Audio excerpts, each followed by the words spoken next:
Solomon's enlightened reign, Richard's fearless heart, Louis XVII's tragic spiral, and Ashoka's redemption journey through their monumental legacies. In the arid expanses of ancient Israel, where the stories of prophets were etched in sand and stone, ruled King Solomon, the beacon of wisdom. Solomon wasn't just a ruler, he was a poet, a philosopher, an architect.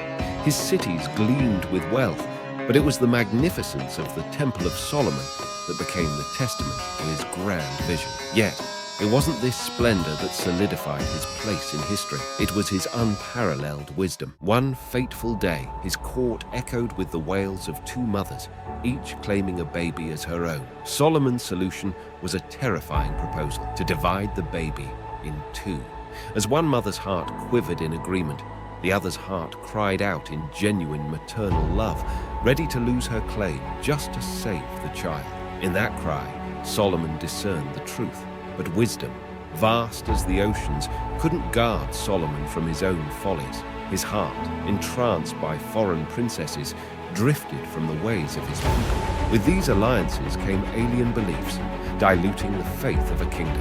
It was in this descent into religious discord that Solomon's glistening era began to dim.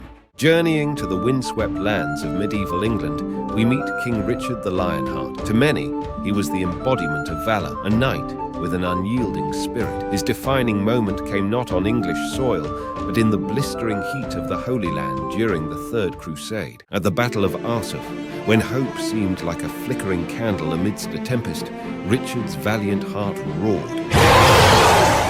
Leading a charge against a sea of adversaries, he turned looming defeat into a tale of awe-inspiring victory. Yet, every ballad has its somber notes. The very valor that made Richard iconic was also his Achilles' heel. England's coffers drained, its people yearned for their king, who was often away. Captured and imprisoned on his return from the Holy Land, it was gold, not valor, that secured his freedom. But freedom, too, can be fleeting. In the shadows of a castle in France, a mere arrow marked the end of the Lionhearted. Stepping away from the medieval echoes, we're drawn into Versailles' dazzling grandeur. Amidst the palace's intricate dances and hushed schemes sat King Louis XVI. An unexpected ruler, his interests spanned from the artistry of locksmithing to the expanses of geography. Yet, the profound shifts of his era remained an elusive puzzle he struggled to piece together. In a dire effort to rescue a faltering economy, Louis XVIII summoned the Estates General, unknowingly lighting the fuse of revolution. As the tricolour flag rippled through bustling streets and cries of "Liberté, égalité, fraternité," the earnest King Louis found himself bearing the brunt of a nation's fierce ire. From Versailles' lavish splendor, Louis was thrust into the bleak embrace of a Parisian dungeon. The guillotine loomed, its blade indifferent to royal blood, signaling the somber finale of a king caught in the crosswinds of a revolution he couldn't fathom.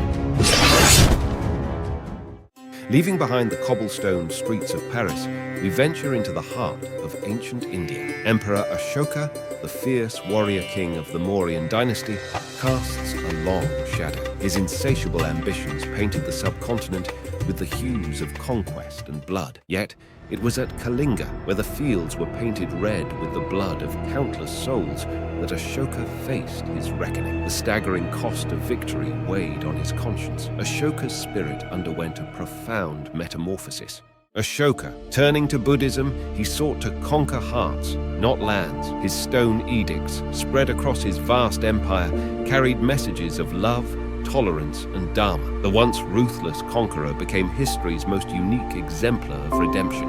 In the stories of these kings, each one had their rise and fall.